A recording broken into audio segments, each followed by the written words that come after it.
A todos los que nos ven por internet. Y hoy vamos a iniciar una serie de estudios, como habíamos comentado hace una semana, una serie de estudios sobre las luchas de la iglesia, las historias de las batallas de la iglesia. Vamos a hacer un recuento durante este mes de abril sobre qué situaciones ha enfrentado la iglesia, pero lo más importante, cómo ha resuelto estas situaciones que ha enfrentado. Entonces, en cierto modo, aunque hoy vamos a empezar con lo que es la era de los apóstoles, cuando todavía estaba escribiendo la Biblia, y mucho de ello se nos narra en Hechos, ya estaremos tocando un poco más de historia de la iglesia en los siguientes domingos, pero entendiendo a la luz de la palabra las situaciones que se vivían. Bien, así es que hoy vamos a meditar en cómo es la historia de la iglesia, porque miren, dicen por ahí un dicho que a final de cuentas lo han dicho varios famosos, pero no se sabe de quién venga, que quien no conoce la historia está condenado a repetirla. La realidad es que los conflictos que la iglesia vive no son nuevos, son conflictos que ha habido desde la antigüedad, pero nosotros tenemos que partir de las palabras de Jesús. Vamos a Hechos, capítulo 1. Hechos, capítulo 1, y vamos a leer los versículos del 6 al 8. Hechos, capítulo 1, del 6 al 8. Cuando Jesús se reúne con los discípulos, entendemos que es el Monte de los Olivos, donde Él va a ascender. Es la última reunión que Él tiene con ellos. Y dice, entonces los que estaban reunidos le preguntaban, Señor, ¿restaurarás en este tiempo el reino a Israel? Un tema que para el ser humano es importante. Y si está Jesús con ellos, y ellos ya han comprendido completamente quién es Él porque le han visto morir, le han visto resucitar y entonces queda claro que Él es Dios, le han adorado y entonces han comprendido que Él es el Dios eterno. Por eso le preguntan si Él va a restaurarle el reino a Israel. Este tema de restauración de reino, los últimos tiempos, son temas que al ser humano le interesan mucho. Nos interesa saber cómo va a acabar la historia, qué es lo que sigue, qué viene para nosotros, y ellos tienen esta pregunta. Sin embargo, tenemos que mirar a las palabras de Jesús en los siguientes dos versículos. Jesús les contestó, no les corresponde a ustedes saber los tiempos ni las épocas que el Padre ha fijado con su propia autoridad. Lo primero, no distraernos, no mirar hacia donde Dios no nos está hablando, ya aclarado, no nos toca saber los tiempos ni las épocas. La escatología debe enseñarnos cómo debemos vivir en este tiempo y no cómo no predecir qué va a pasar en el futuro, aunque debemos tener claro que Jesús volverá y de qué manera lo hará, porque nos lo dice en la palabra, pero eso será todo en cuanto al futuro. Pero no, la escatología, que es el estudio de los últimos tiempos, debe estudiar el tiempo actual porque el tiempo actual es lo que llamamos los últimos tiempos. El no ubicar eso es lo que ha traído muchas situaciones a la vida de la iglesia. Vamos a ir viendo estas poco a poco. Sin embargo, el segundo punto, el segundo enunciado, es lo que le da forma a la misión de la iglesia, lo que le da sentido a la vida cristiana, porque lejos de involucrarnos en este tipo de temas que nos interesan a todos, nos lleva a ubicarnos en el tema importante. Por eso el versículo 8 dice, pero recibirán poder cuando el Espíritu Santo venga sobre ustedes y serán mis testigos en Jerusalén, en toda Judea y Samaria y hasta los confines de la tierra. En otra forma, las palabras de Jesús son, déjenle al Padre el asunto de la segunda venida. Déjenle al Padre el asunto de los temas finales. Ustedes enfóquense en ser mis testigos porque esa es la capacidad que el Espíritu Santo les va a dar. Ustedes me serán testigos cuando venga el Espíritu Santo sobre ustedes, lo cual involucra dos promesas: la venida del Espíritu sobre el creyente y la segunda, que eso nos convertirá en o nos dará la capacidad de dar testimonio de Jesucristo. Bueno, esa es la primera situación que encontramos en cuanto al hecho de que Jesús está dándole un rumbo a la iglesia que está por ser levantada, le está marcando el camino. El camino no es desentrañar cosas misteriosas. El camino no es en pensar en el poder que la iglesia podría tener. Restaurar el reino de Israel sería que los israelitas dominaran todo. No, el camino de la iglesia es dar testimonio de Jesucristo. Entonces la iglesia empieza a crecer, conocemos la historia. El punto es que si nosotros mantuviéramos la mirada en lo que la palabra sí nos dice, que debemos ser testigos de Jesús, nos libraríamos de muchos conflictos.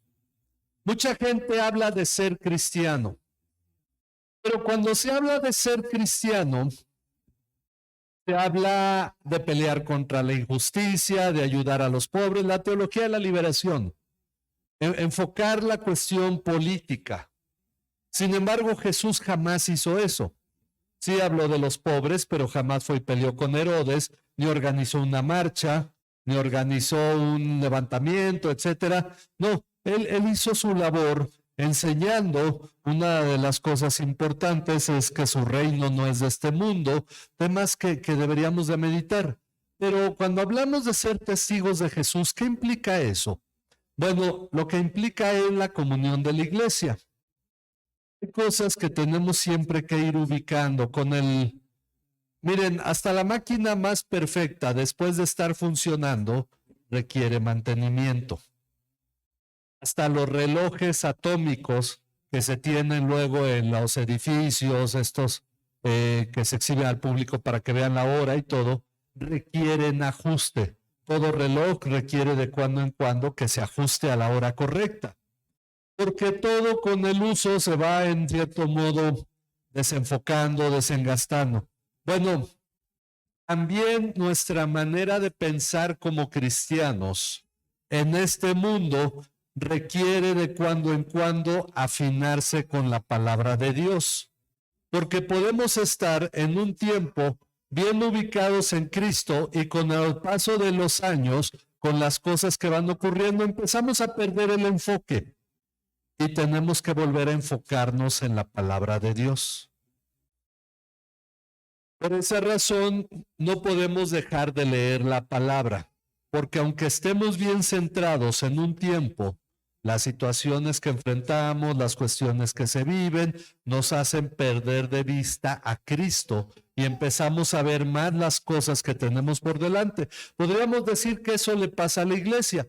Jesús le dijo a la iglesia, a los discípulos, en la noche en el aposento alto, en Juan 13:34. En esto conocerán todos que son mis discípulos, en que se aman los unos a los otros. Bueno, es el 35. El 34 es un nuevo mandamiento les doy, que se amen los unos a los otros. Y entonces aclara, en esto conocerán que son mis discípulos, que somos testigos de Jesús, que nos amamos unos a otros. Y por eso tenemos que ir recordando de cuando en cuando las palabras de Jesús y entender que el principio de ser testigos de Jesús se manifiesta en nuestra relación como cristianos. Pero la historia va avanzando poco a poco. Llega el día de Pentecostés. Los creyentes, tal como dijo Jesús, reciben el Espíritu Santo, dan testimonio. Ese día se convierten más de 3,000. Al siguiente fin de semana se convierten más, que llegan a ser más de 5,000 cristianos ya en Jerusalén, solo en la ciudad. La historia la hemos estado estudiando. Ahora hemos suspendido por un tiempo los estudios, pero ya estaremos volviendo. Y la iglesia va creciendo entre judíos que vivían en Jerusalén, nativos de ahí, judíos que hablaban arameo, y los judíos que habían venido de fuera, aquellos que el día de Pentecostés escucharon el Evangelio, escucharon las maravillas de Dios hablada por los cristianos, por los 120, todavía no se les llamaba cristianos, por estos que estaban reunidos en el aposento alto, escucharon las maravillas de Dios y nos dan una lista de lugares de los que venían, de Frigia, de Panfilia, de Derbe, de Listra, etcétera, de Arabia, de todas partes venían. Bueno, estos hablaban griego y esa era su lengua materna, el griego. Es como los judíos que han nacido en México hablan español. Y esa es una cuestión muy característica. Los que nacen en Estados Unidos hablan inglés. Entonces, cuando todos estos viajaron el día de Pentecostés y ahí escucharon la palabra de Dios y se convirtieron, pues eran los judíos de habla griega y estaban los judíos de habla aramea, que son los que vivían ya ahí. Bueno, cuando llegamos a Hechos, capítulo 6 dice, en aquellos días al multiplicarse el número de los discípulos, surgió una queja de parte de los judíos helenistas. En la Reina Valera dice de los griegos, pero no había griegos todavía convirtiéndose. Se refiere a judíos que eran de habla griega. Aquí en esta versión los llama helenistas en la Nueva Biblia de las Américas, en contra de los judíos nativos, es decir, los que hablaban arameo, porque sus viudas eran desatendidas en la distribución diaria de los alimentos. Una cuestión administrativa, pero podríamos decir que es el primer reto que enfrenta la iglesia, la administración de las ayudas diarias, la distribución diaria de alimentos a los que se les ayudaba con comida. No les daban una caja con despensa, ¿verdad? No traen su sobre de sopa y todo. No, se daba el alimento porque era el tiempo en que las cosas se daban así. Bueno, en esta distribución diaria de alimentos, entonces vemos que la respuesta es sencilla también y se empieza a entender el hecho de que hay apóstoles y entonces se nombran diáconos. La situación es que, como dicen los apóstoles, dice el versículo 3, por tanto escojan de entre ustedes 7 hombres de buena reputación, llenos del Espíritu Santo y de sabiduría, a quienes podamos encargar esta tarea. Es decir, los apóstoles tenían que hacer todo. En este caso, la administración material la van a hacer estos hermanos que van a ser electos. Y dice, y nosotros nos entregaremos a la oración y al ministerio de la palabra, los apóstoles. Aquellos 7 que fueron electos, posteriormente se les llamó servidores, que en griego son diáconos, el que sirve. Diaconeo es servicio o ministerio, otra forma de llamar al servicio. Y se responde a esta situación de una manera sencilla. ¿Qué quiere decir? La iglesia va creciendo y como tal se tiene que ir desarrollando de una manera correcta. Pero va a continuar la obra de Dios. La iglesia va a tardar un tiempo en salir de Jerusalén. Jesús dijo, vendrá el Espíritu Santo, me van a ser testigos en Jerusalén, en Judea, en Samaria y hasta lo último de la tierra. El asunto es que la iglesia no sale inmediatamente, pero no es por falta de cuidado de los apóstoles, como algunos a veces afirman. Es porque cada cosa tiene su momento. A veces tenemos tanta prisa que pensamos que si el primer día de Pentecostés los cristianos estaban convirtiendo o los judíos estaban convirtiendo a Cristo, entonces al segundo día ya tendrían que estar saliendo y enviando gente a predicar y generalmente tomamos muy a la ligera las cosas sin entender que tiene que haber una formación y tiene que haber una madurez, porque la falta de seriedad en estas dos cosas nos ha regalado una serie de falsas enseñanzas. Cristianos con buenas intenciones, pero mala formación, terminan enseñando herejías como si fueran la palabra de Dios. El descuido en esto no afectó en ese tiempo, pero ha afectado en este tiempo, porque hemos descuidado eso y por eso dicen los que hablan de misiones que debemos cumplir Hechos 1:8 para que no nos venga Hechos 8:1. ¿Qué pasa en Hechos 8:1? La iglesia enfrenta su primera persecución.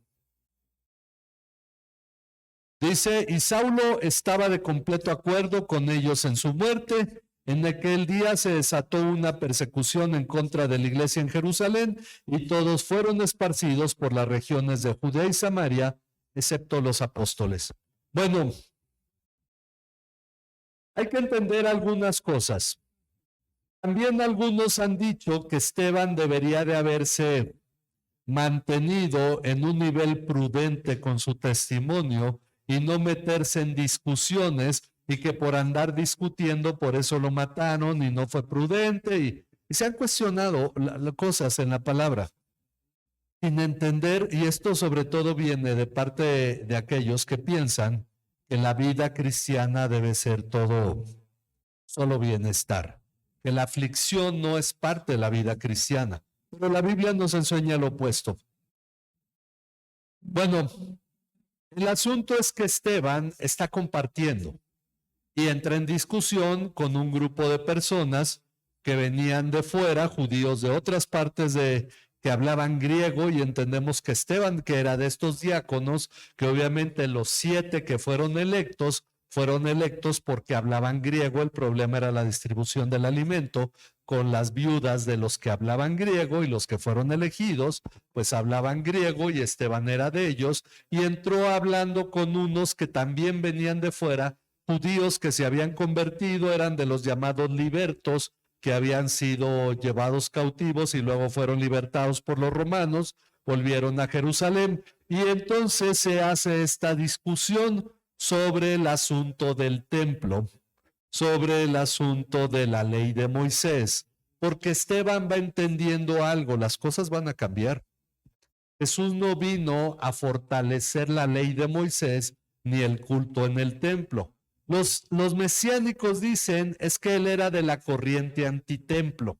Los sacerdotes eran pro templo y los fariseos eran antitemplo, porque los fariseos dirigían las sinagogas fuera del templo en todos lados y ahí tenían el poder, mientras que los sacerdotes tenían el poder en el templo.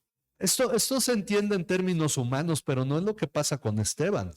Esteban está hablando la palabra de Dios. En su defensa, Esteban señala cómo el culto a Dios y el temor a Dios es previo al templo, cómo había adoración a Dios antes del templo. Y entonces empieza esta discusión, pero es el primer estallido, el primer choque con la sociedad. Ya había habido un choque con los sacerdotes, porque para los sacerdotes era una ofensa que los apóstoles predicaran a Cristo o a Jesús, aquel que ellos habían mandado matar. Y eso era lo que les ofendía a los sacerdotes y por eso los habían azotado. Ahora Esteban ya está señalando realmente que el templo es Jesucristo y ya está enseñando cosas que no ajustan al pensamiento y a la cultura judía. Y la iglesia va a enfrentar primero ese choque ahí. ¿Por qué? Porque es necesario que nosotros lo entendamos, porque el cristianismo choca con cualquier cultura. No hay una cultura cristiana. No existe, aunque después de la Reforma, todo Occidente, el norte de Europa, se volvió hacia la palabra de Dios y llamaríamos de esta manera al protestantismo, se creó una cultura cristiana protestante porque ya existía una cultura cristiana católica en Occidente y una cultura cristiana ortodoxa en Oriente y una cultura cristiana en el norte de África copta. Ya había estas culturas cristianas, pero en realidad no se ajustaban siempre a la palabra de Dios. Y a nosotros eso nos consta en nuestro país. El asunto es que el cristianismo no se puede o no se puede surgir una cultura cristiana. Pero por eso creemos que toda cultura es santificada por Cristo. Es decir, toda cultura puede ser afectada por el cristianismo para bendición de quienes la practican. Pero no significa que esa cultura sea la correcta y tenga que ser impuesta a los demás. ¿Sí me explico? Es parte de entender que finalmente el cristianismo es universal, o la palabra en griego católico, en el sentido de que no depende de una cultura en particular. Bueno, en el primer caso fue la cultura judía.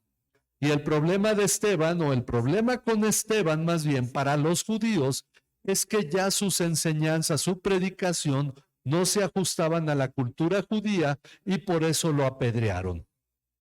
A partir de ahí viene la persecución, la iglesia ha madurado, ha pasado tiempo, es hora de que el evangelio salga de la ciudad de Jerusalén, pero el que marca el tiempo es Dios. Ahora, algunos piensan que la persecución viene como consecuencia del error de los cristianos, pero la persecución viene finalmente de parte de Dios. Y esto mueve a los cristianos a salir de Jerusalén. Van hablando el evangelio en otras partes. Y esto también va a producir la conversión de Saulo, que es el más apasionado judío que está persiguiendo a la iglesia porque se ha dado cuenta que no se ajustan a la ley de Moisés y lo que no se ajusta a la ley de Moisés debe ser destruido y por esa razón los persigue, los mete en la cárcel, los mata. Él da testimonio, aquí no menciona que los mata, pero eso lo da más adelante en su testimonio, pero finalmente él va a perseguirlos hasta Damasco. La persecución viene entonces por asuntos del templo, por el celo de los judíos y por la oposición de los sacerdotes que finalmente sentenciaron a Jesús. Pero hay un aspecto también político. Gracias. Los judíos tenían prohibido ejecutar a las personas por los romanos les prohibieron. Por esa razón, cuando entregaron a Jesús y él les dijo, vayan y júzguenlo de acuerdo a sus leyes, les dijo Pilato, ellos dijeron, no nos es permitido matar a nosotros. Entonces, el asunto es que para los tiempos de Esteban, la figura de Pilato ya había decaído, habían pasado algunos años desde la muerte de Jesús, ya el poder de Pilato, su dominio estaba un poco desgastado debido a algunos asumen que por un lado él tuvo que salir de Judea en ese tiempo, otros dicen porque quien lo fortalecía en Roma había caído en desgracia, es decir, aquel contacto que tenía en Roma ya no era tan fuerte, y esto se manifiesta por el hecho de que, bueno, ellos, los sacerdotes, se sintieron con la libertad de ejecutar al estilo antiguo. Esto se nota cuando viene Félix, después viene Festo, lo leemos en los que juzgaron a Pablo. Festo de pronto se muere, al parecer de un infarto, se muere y no hay gobernante en Judea, y entonces en Roma se nombra uno llamado Albino. El asunto es que el tiempo que le toma a Albino llegar de Roma a Jerusalén, el sumo sacerdote en aquel tiempo se llamaba Anás o Anano, como lo menciona Josefo. Anás como el abuelo, seguramente, o bisabuelo, no sé si era abuelo o bisabuelo, pero era descendiente de Anás, el que fue suegro de Caifás. Bueno, aprovecha que no hay gobernante romano para ejecutar a Santiago, el hermano de Jesús en aquel tiempo. Es el tiempo en que Pablo ya salió de viaje hacia Roma, enviado por Festo, y entonces no hay gobernante romano en ese momento, porque Festo murió de pronto, de sorpresa, y Anano ejecuta a Santiago y algunos otros cristianos. Algunos historiadores atribuyen que a eso también se debió a la reacción del pueblo, que eso le ofendió mucho al pueblo judío y eso provocó la reacción que vendría después para toda la rebelión judía. y fue una maldición sobre los sacerdotes. Bueno, cuando llega Albino finalmente a gobernar, le dice a Herodes Agripa, que era el encargado, bueno, Agripa II, el hijo de Herodes Agripa, que era el encargado de nombrar al sumo sacerdote que debía destituirlo porque había tomado una función que no le correspondía. Entonces los sacerdotes tenían prohibido ejecutar a muerte. Sin embargo, en este caso tomaron esa para matar a Esteban, se sintieron fuertes. Saulo de Tarso era joven y un joven con mucho ánimo, como él después dijo: yo en la tradición de mis padres aventajaba a todos mis contemporáneos. Y esta es la primer persecución que enfrenta la iglesia. Pero la iglesia va a ir madurando, va a ir creciendo. Sale uno de los diáconos, Felipe, no el apóstol, sino uno de los 7 diáconos, sale y predica el evangelio a los samaritanos. Los judíos no tienen mucho problema en que los samaritanos se conviertan, aunque entre ellos no se llevaban, no se hablaban, y lo vemos en Juan 4, cuando la mujer samaritana le dice a Jesús: ¿por qué tú me hablas? No nos hablamos entre judíos y samaritanos. Bueno, y esto viene desde los tiempos de Nehemías, muy lejano, que empezó esta división entre judíos y samaritanos.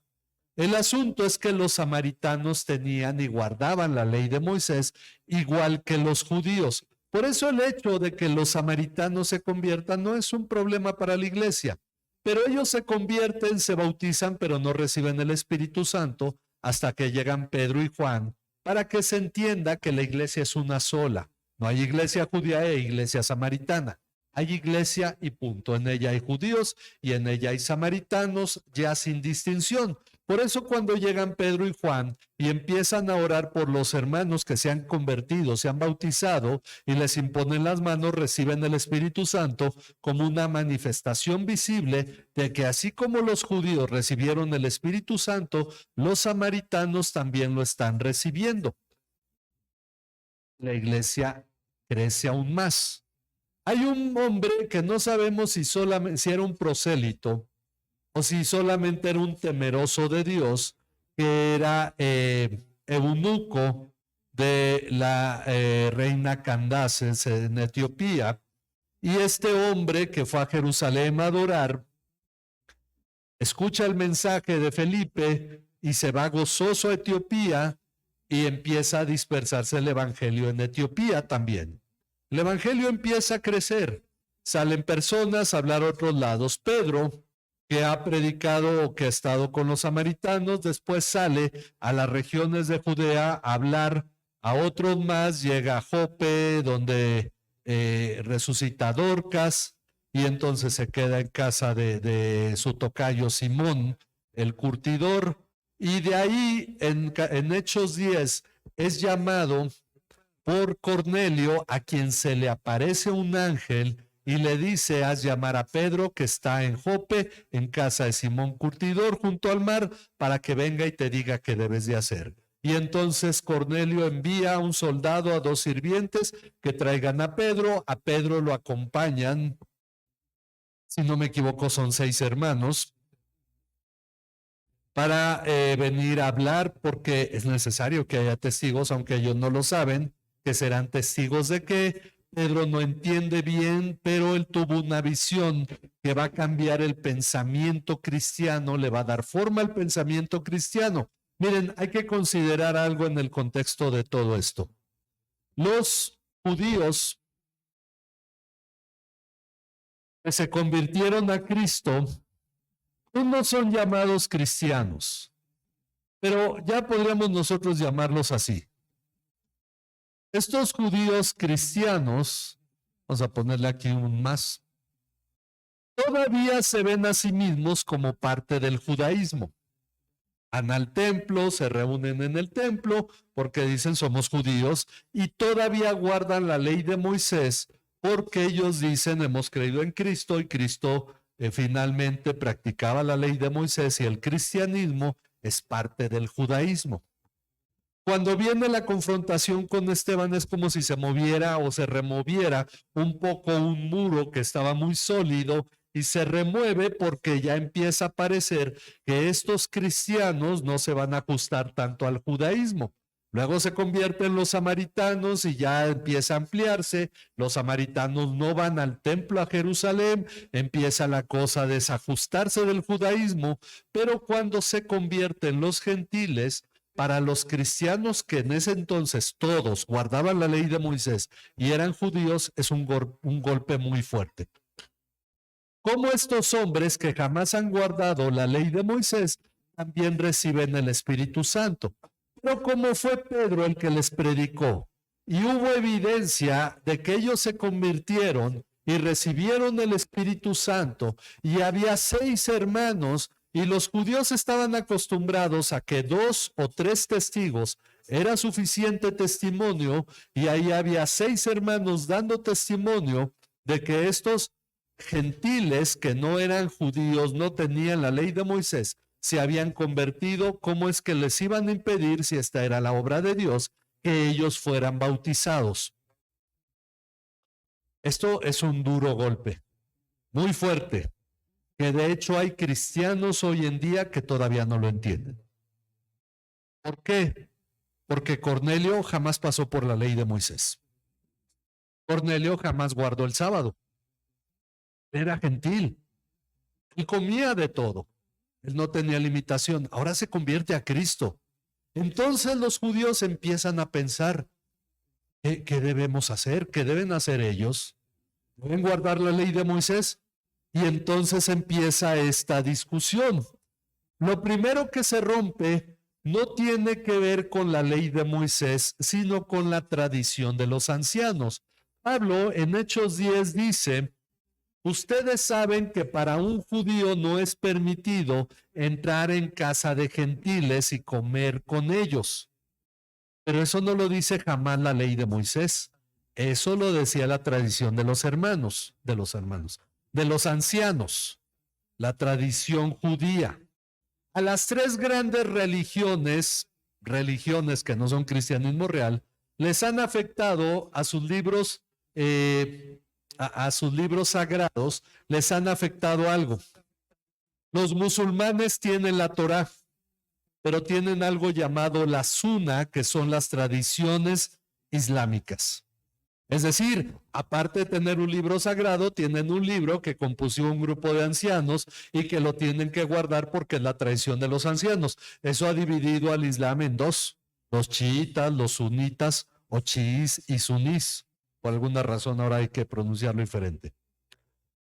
Los judíos que tienen el Antiguo Testamento tienen la tradición de los ancianos que ya desde tiempos de Jesús lo tenían. Es decir, no era solo guardar la ley de Moisés, sino guardar la tradición de los ancianos. Y el católico romano tiene, además de la Biblia y de los libros apócrifos que ha incluido, tiene al magisterio de la iglesia. Y el magisterio de la iglesia se basa en la tradición de los concilios y por lo tanto se pone a la altura de la Biblia. ¿Qué tiene el cristiano? Hablando del cristiano evangélico, el cristiano verdadero. La Biblia, y creemos que no hay nada que esté a la altura de la Biblia. Pero lo que los judíos que se habían convertido tenían en ese tiempo era la tradición de los ancianos. Cuando Pedro llega a Jerusalén, lo empiezan a cuestionar los judíos, dice el versículo 11, el capítulo 11, los apóstoles y los hermanos que estaban por toda Judea oyeron que también los gentiles habían recibido la palabra de Dios. Cuando Pedro subió a Jerusalén, los que eran de la circuncisión le reprocharon: tú entraste en casa de incircuncisos y comiste con ellos. No solo les predicó, le dieron de comer y él comió. Ahora, eso fue un duro golpe.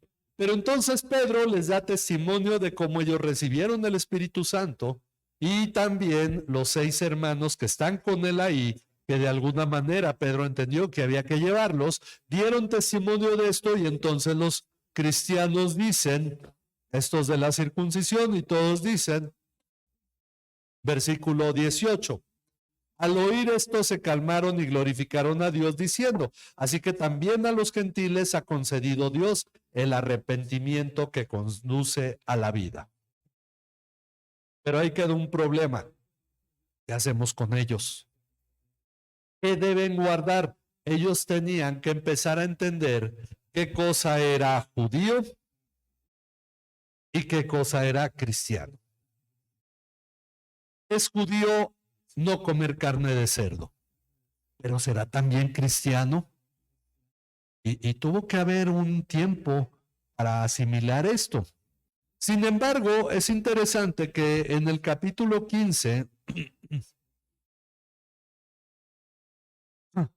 dice el versículo 1, algunos que llegaron de Judea enseñaban a los hermanos, si no se circuncidan conforme al rito de Moisés, no pueden ser salvos.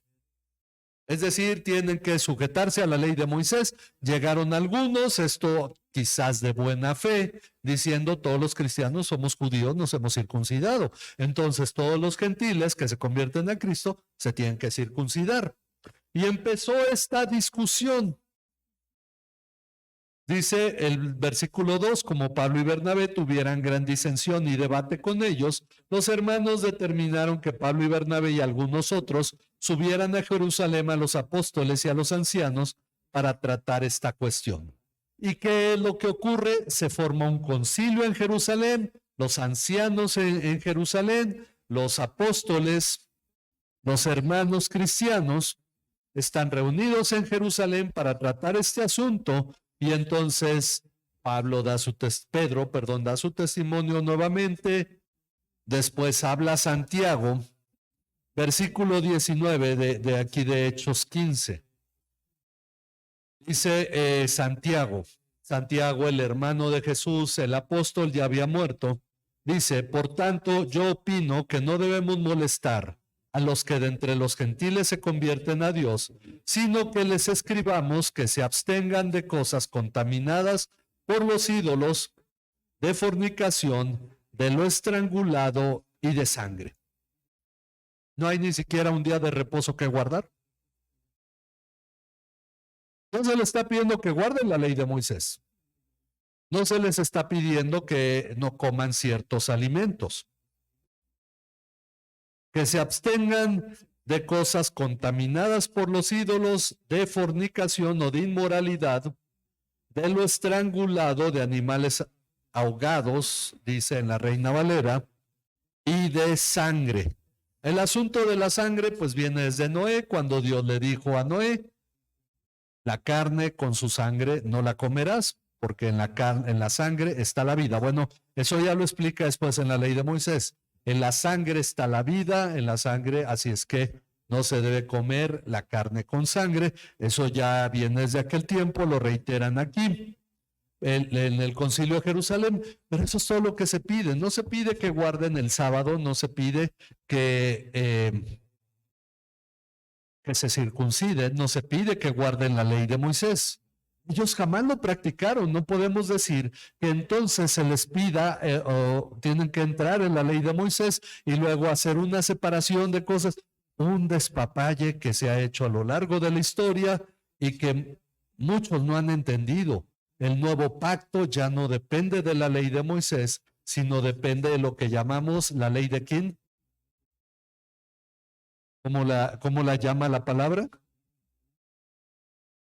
La ley de Cristo.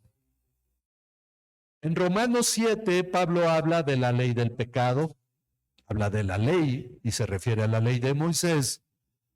Y habla en el capítulo 8, que dice que encuentra algo diferente, que lo libra de la ley del pecado y es la ley del espíritu de vida en Cristo. A los corintios solo la llama la ley de Cristo y a los gálatas también la llama la ley de Cristo.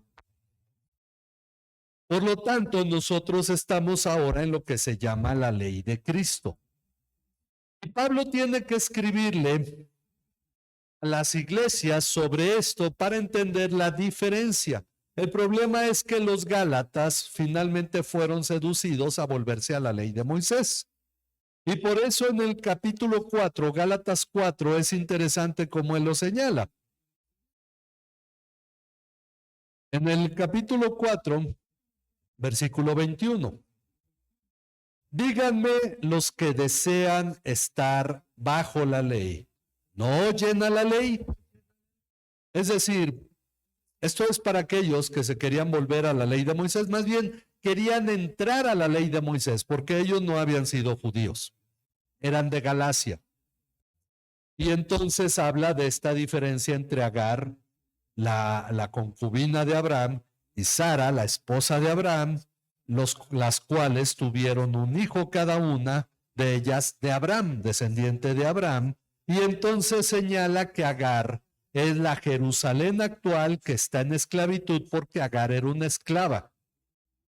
Jerusalén que ahorita muchos llaman Tierra Santa y que piensan que es importante ir allá a Jerusalén y que la idolatran en cierto modo, dice que está en esclavitud junto con todos sus hijos y está representada por Agar y por el monte Sinaí. ¿Y qué importancia tiene el monte Sinaí? Es donde Dios dio la ley. Sin embargo, nosotros, dice, versículo 26, pero la Jerusalén de arriba es libre, esta es nuestra madre. Termina en el versículo 31 diciendo, así que hermanos, no somos hijos de la sierva, que es Agar, sino de la libre. El escritor de la carta a los Hebreos hace algo semejante en Hebreos capítulo 12, cuando hace la comparación entre los dos montes. De hecho, aquí terminó nada más Gálatas 4, cuando dice, versículo 22, porque es cierto que Abraham tuvo dos hijos, uno de la sierva, otro de la libre, pero el hijo de la sierva nació según la carne y el hijo de la libre por medio de la promesa. Esto contiene una alegoría, pues estas mujeres son dos pactos. Uno procede del monte Sinaí que engendra hijos para ser esclavos. Ok, entendemos ese. El otro es el monte Sión, que representa a Sara. Bueno, en Hebreos capítulo 12,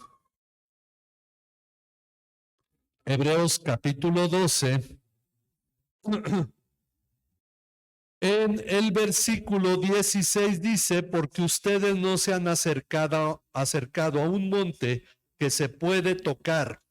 Ese es el monte Sinaí.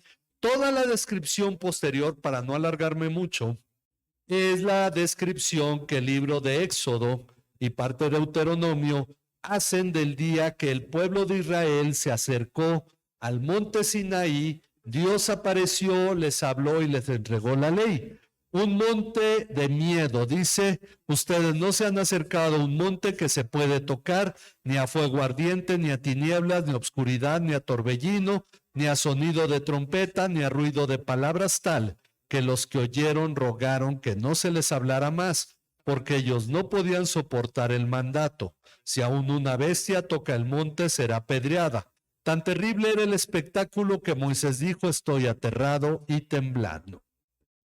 Ese es el monte Sinaí, es el monte de la ley.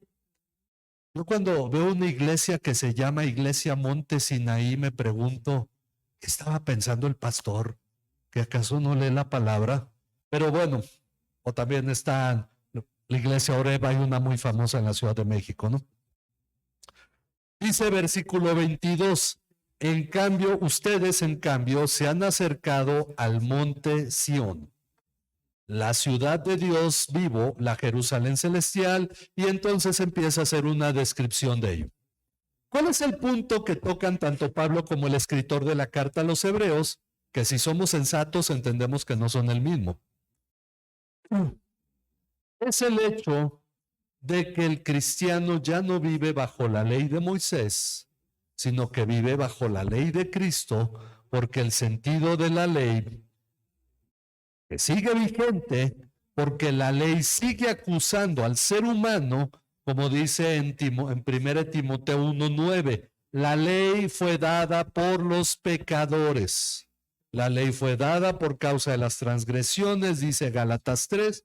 Entonces la ley viene para los pecadores, los acusa todavía, pero aquel que ha recibido vida en Cristo, como dice Gálatas 3 también, ha salido del cuidado del eh, del ayo o del tutor que lo ha preparado y ha sido entregado a Cristo. Por lo tanto, si ya está con Cristo, ya no está bajo el tutor. Y esto es lo que nosotros debemos entender. Pero eso, hermanos, fue una gran lucha para la iglesia, para entenderlo. Y es tan necesario entenderlo que hoy en día vemos tantas distorsiones en la iglesia por causa de que no hay una comprensión entre la diferencia del antiguo pacto y el nuevo pacto. Un tema en el que, porque aún los reformadores se vieron involucrados en esto y no terminaron por completar con claridad, porque son humanos, y no terminaron por completar con claridad la distinción entre ambos. Pero este fue el primer gran conflicto que la iglesia enfrentó. Los que querían volver a la ley, los que querían imponer la ley y entender que el cristiano ya no está bajo la ley, pero sí tiene una ley, porque hay algo, yo lo llamo la pregunta absurda, por no usar la palabra tonta.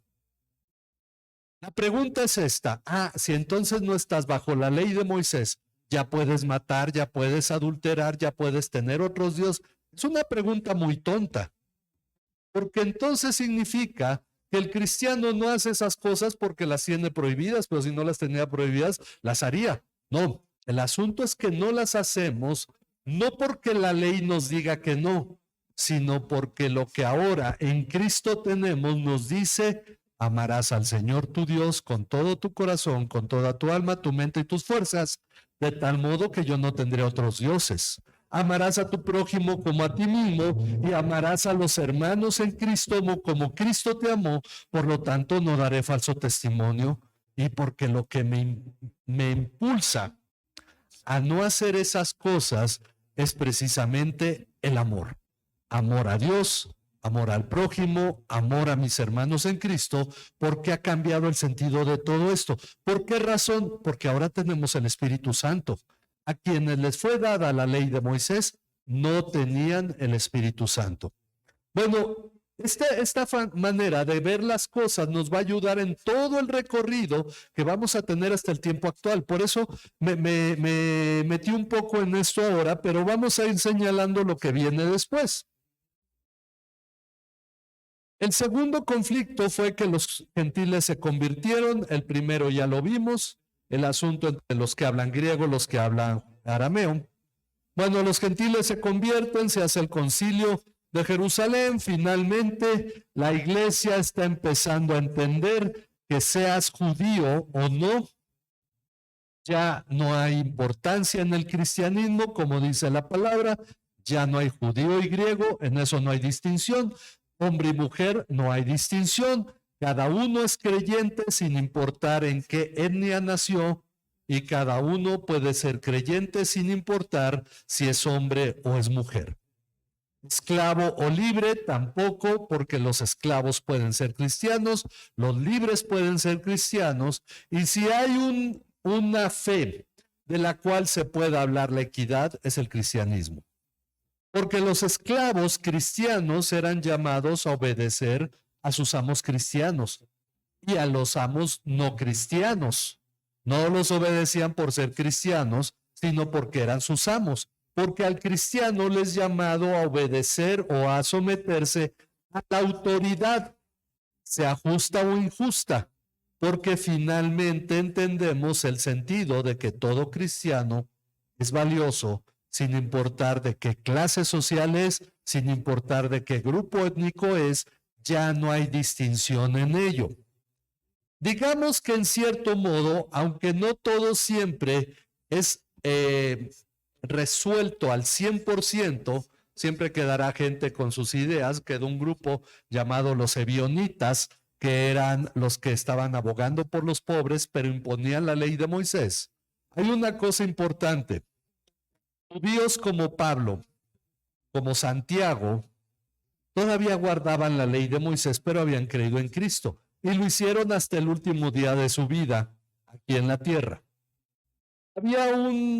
No se veía mal que quien había nacido en el judaísmo, en la ley de Moisés, se convertía a Cristo, el resto de su vida no quería comer carne de cerdo, nadie se lo iba a imponer. Por eso Pablo escribe algo interesante. Vamos a Romanos. Esto termina con muchas discusiones y creo que ayuda para lo que estamos hablando. Romanos capítulo 14.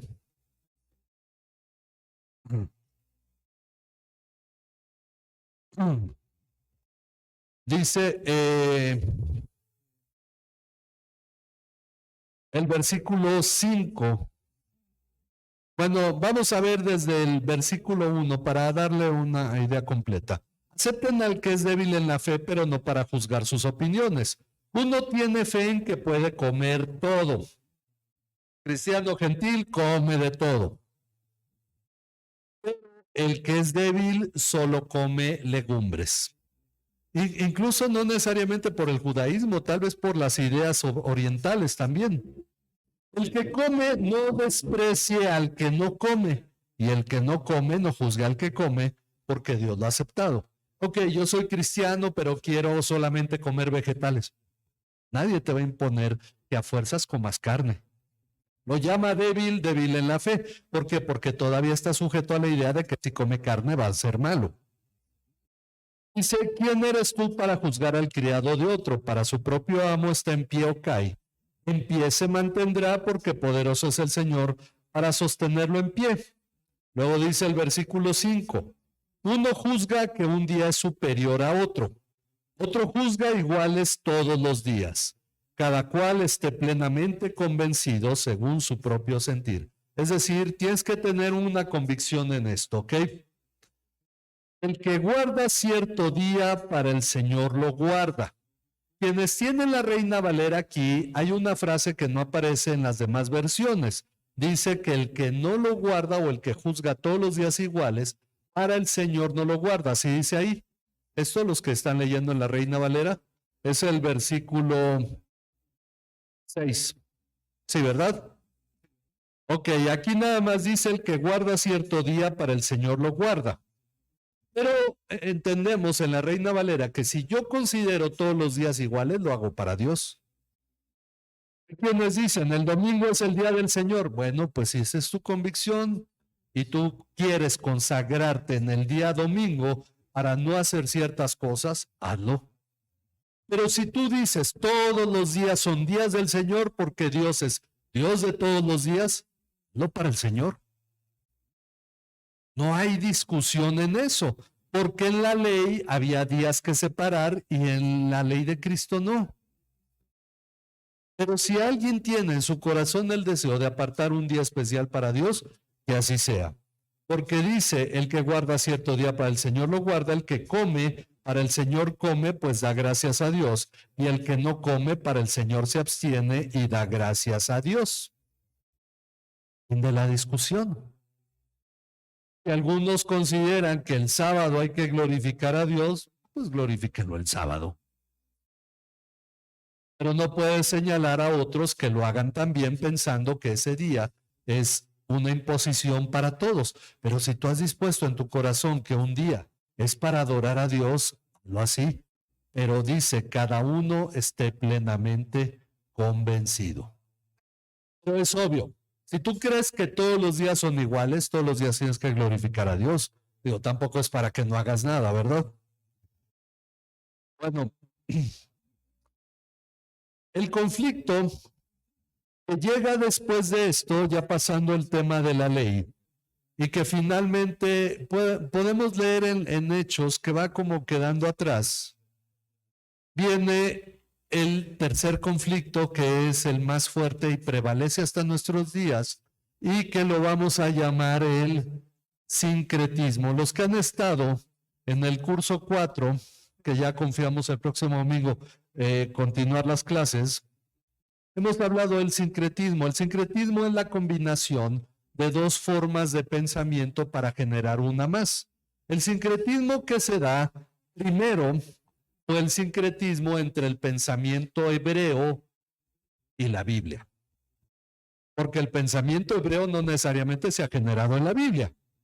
Digo, los judíos han pensado desde hace mucho que Salomón tenía en un cajón no sé cuántos miles de demonios y que los controlaba y que la cábala judía y que Lilith y toda esa idea que viene del ocultismo judío, eso no proviene de la Biblia. Echar suertes y todo este tipo de cosas. Finalmente hay cosas que son sincretismo y que se fueron metiendo en combinación con el cristianismo, pero eso no fue tan fuerte como lo fue el pensamiento griego, donde encontramos cómo se manifiesta esta mezcla entre el pensamiento griego y el pensamiento cristiano. Si vamos a 1 Corintios 15,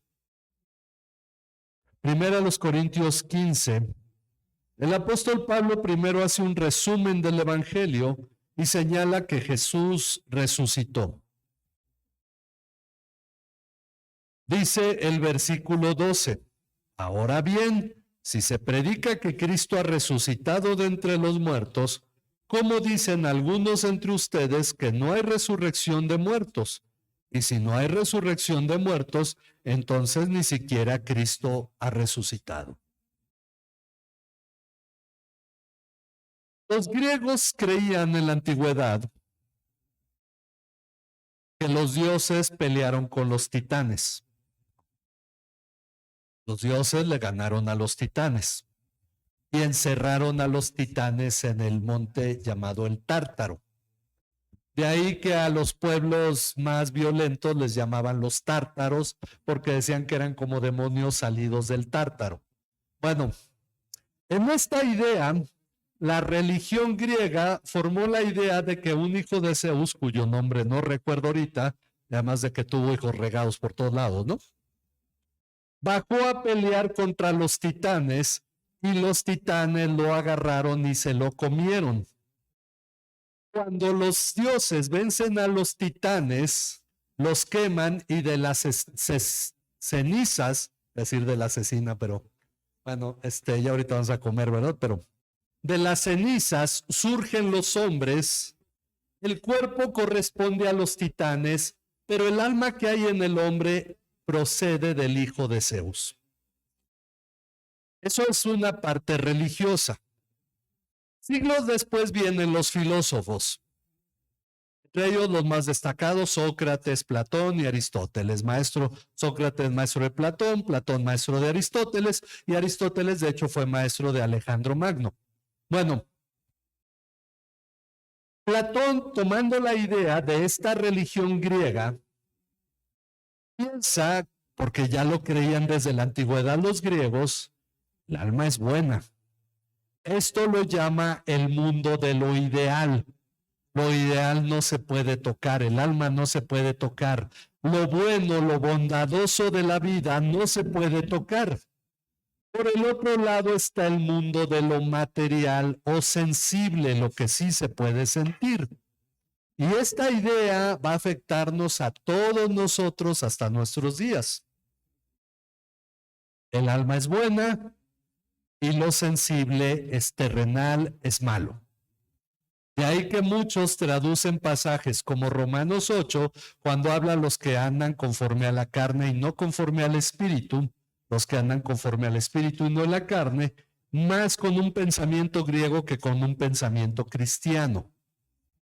Carne no significa necesariamente malo, se refiere a lo temporal.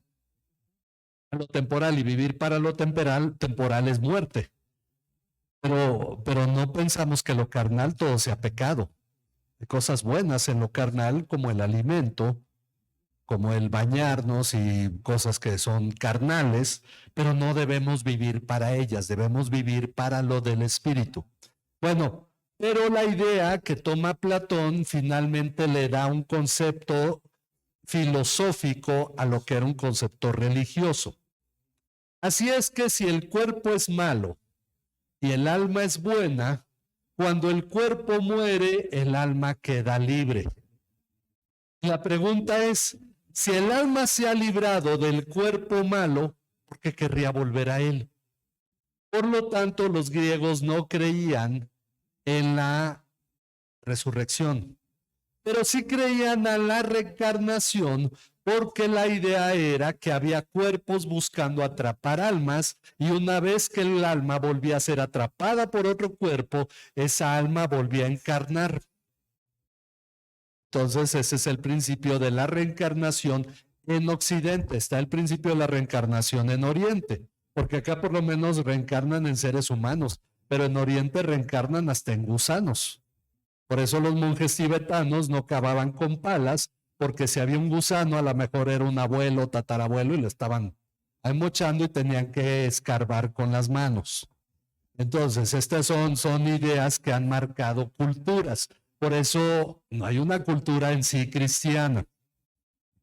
Bueno, la idea de que el cuerpo fuera malo y el alma buena, aunque Pablo le dice a los tesalonicenses, que son griegos los tesalonicenses, les dice que Dios santifique todo nuestro ser, espíritu, alma y cuerpo, para entender que el cuerpo también es bueno y debe ser santificado. Ok, entonces el pensamiento cristiano no compagina con el griego, pero al menos en Corinto, que es una ciudad griega, el pensamiento griego se va mezclando con el pensamiento cristiano.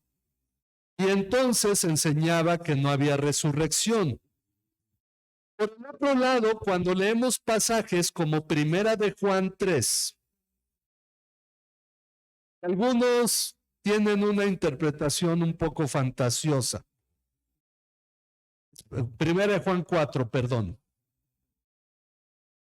No consideran el contexto en el cual Juan lo escribió, pero vamos a ver el contexto ahorita. Dice, amados, no crean a todo espíritu, sino prueben los espíritus para ver si son de Dios, porque muchos falsos profetas han salido al mundo. En esto ustedes conocen el Espíritu de Dios. Todo espíritu que confiesa que Jesucristo ha venido en carne es de Dios. Y todo espíritu que no confiesa a Jesús, ya no mezcla el tema de la carne, no es de Dios, y este es el espíritu del anticristo, del cual ustedes han oído que viene y que ahora ya está en el mundo. ¿Por qué escribe Juan esto? Y de hecho, ¿por qué Juan? Es el que escribe en su evangelio que cuando Jesús murió le clavaron la lanza, después de salir sangre salió agua. ¿Por qué Juan se esmera tanto diciendo que él lo vio y que su testimonio es cierto? Y se esmera en señalar que Jesús tuvo un cuerpo humano. Porque en Éfeso había un grupo de personas que, de acuerdo al pensamiento griego, decían, si el cuerpo es malo, ¿por qué el Hijo Eterno de Dios, puro y santo, querría nacer en un cuerpo humano? Porque el cuerpo es malo. Por lo tanto, ellos aseguraban que en realidad Jesús no había encarnado en un cuerpo humano, sino que solamente había tenido la apariencia de un cuerpo humano. Y la palabra apariencia en griego es dokein, que ya ajustada al término con que eran conocidos es docetismo, o docetistas eran conocidos de esa manera, los de la apariencia. En Éfeso surgió un maestro llamado Cerinto, que fue el que propagó más esta idea, y cuando Juan escribió esta carta, él era pastor en Éfeso. Y por lo tanto, él está hablando de los docetistas. Ellos afirman que Jesús no vino en carne, son del anticristo. Pero noten cómo afecta el pensamiento griego al pensamiento cristiano. Empieza a surgir la idea, bueno, si el cuerpo es malo, de acuerdo a los griegos, ¿por qué cuando Dios formó al hombre lo formó con un cuerpo humano? Entonces empezaron los pensamientos a mezclarse y la idea fue, esta es sobre todo una que concreta Orígenes, que de pronto uno no sabe si fue cristiano o no, pero Orígenes que finalmente creció en Alejandría, y Alejandría era una ciudad muy, muy griega, la más destacada en su tiempo, decía, y esto él lo sigue de una idea que venía desde antes. Cuando los ángeles se rebelaron, aquellos que se arrepintieron, Dios los convirtió en seres humanos. Por eso tienen un cuerpo malo y tienen un alma buena. Pero los que no se arrepintieron los convirtió en demonios. Por lo tanto, hay demonios y seres humanos y los ángeles que mantuvieron su santidad. O sea, una idea muy mal trabajada, pero finalmente muchos la creyeron. Orígenes fue admirado por sus ideas y fue condenado por sus ideas. Pero a partir de Orígenes, muchos empezaron a pensar como Orígenes. Entonces, hemos dicho, hay ideas que han prevalecido hasta nuestro tiempo, porque la cultura occidental, más que judeocristiana, en realidad es grecorromana. Vivimos en un mundo basado en el pensamiento griego y romano, mezclado con cristianismo, y vivimos en el sincretismo. Por esa razón, hay temas que, como dijimos, se mezclan muchas veces y la iglesia ha tenido que enfrentarlos. Otro tema, finalmente, el último que vemos hoy brevemente, 2 Tesalonicenses 2:2. Discípulos que le preguntaron a Jesús, ¿restaurarás el reino de Israel en este tiempo? Jesús dijo, no les toca a ustedes saber los tiempos ni las épocas, pero en 2 Tesalonicenses 2:2 dice, bueno, desde el 1 porque van unidos, dice, pero con respecto a la venida de nuestro Señor Jesucristo y a nuestra reunión con Él, les rogamos, hermanos, que no sean sacudidos fácilmente en su modo de pensar, ni se alarmen, ni por espíritu, ni por palabra, ni por carta, como si fuera de nosotros, en el sentido de que el día del Señor ha llegado. Que nadie los engañe en ninguna manera, porque no vendrá sin que primero venga la apostasía y sea revelado el hombre de pecado, el hijo de perdición. Un anticristo, porque anticristos hay muchos. Muchos dicen, viene el anticristo. No, viene el hombre de perdición. Pero anticristos, hay muchos que han salido y ya lo leímos con Juan. Ha habido muchos y ya han salido por el mundo muchos. Pero el problema que ha enfrentado la iglesia ya desde ese tiempo era el tema de la segunda venida de Cristo. Y no ha habido conflicto tan grande dentro de la iglesia como ese tema hoy en día. Hablaremos de ello cuando lleguemos a la cuarta conferencia, lo que nos afecta a nosotros y cómo enfrentarlo hoy en día. Pero entendamos que es un conflicto que viene desde la antigüedad, donde muchos decían, esto ya vino. Porque Pablo dice, algunos como diciendo que el día del Señor ha llegado. No, no había llegado en los tiempos de Pablo. No ha llegado en estos tiempos. Algunos aseguran que somos la última generación, porque en nuestra generación, en nuestro tiempo, va a volver Cristo. Cuando Pablo dice, entonces los que estemos vivos seremos llevados con el Señor. Pablo también pensaba que era en su tiempo. En el año 1000, los cristianos pensaban que era cuando Cristo iba a volver. El asunto es que ese ha sido siempre un tema que ha afectado a la iglesia. Pero hay algo, terminamos con esto, ya lo mencionamos la semana pasada, pero vamos a Mateo 24. Miren, yo tengo que ser enfático en esto por una razón. Porque no podemos como cristianos ser cándidos, ni podemos ser descuidados. Pensar que, es cristiano, entonces es buena gente. Les voy a decir por qué. La guerra de Irán, pero ya todo el asunto de Palestina, había dejado ante el mundo algo muy claro. Los musulmanes pareciera tener más dignidad que los cristianos que están apoyando genocidios y masacres.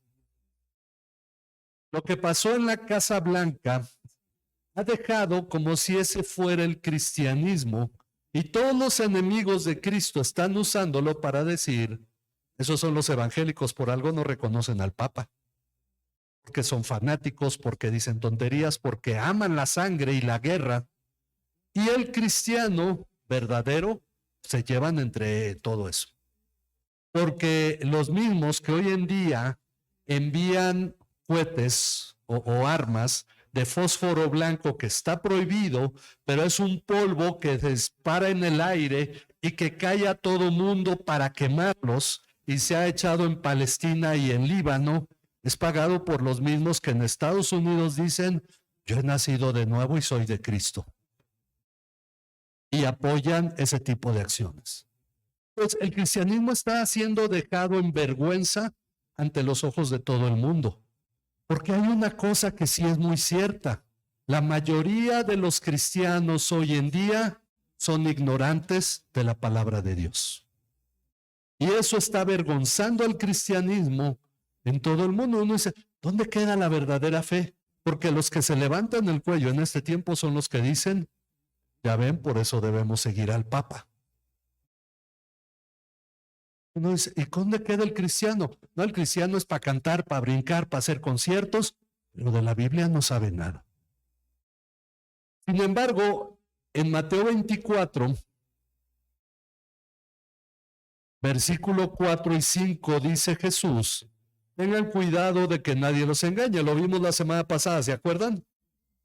Tengan cuidado de que nadie los engañe. El asunto es que Jesús no dice, yo voy a impedir que sean engañados. No, es nuestra responsabilidad si somos engañados o no. Tengan cuidado que nadie los engañe, porque muchos vendrán en mi nombre diciendo, yo soy el Cristo, y engañarán a muchos.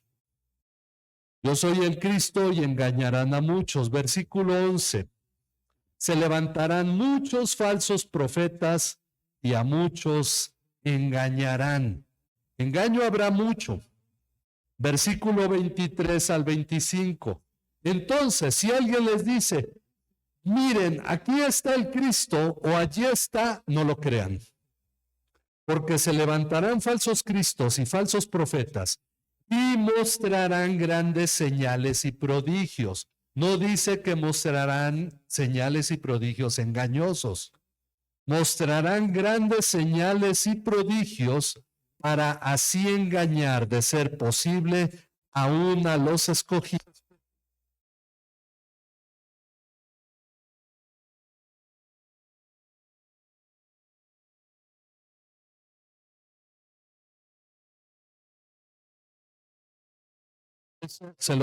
Vean que se los he dicho de antemano.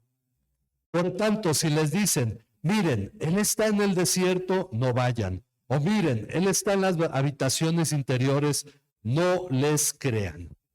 Esta idea, Cristo ya vino, ¿qué crees? Está en la sala, ve a verlo. Es lo que estaba pasando en la iglesia en ese tiempo. Y Jesús dijo, no les crean.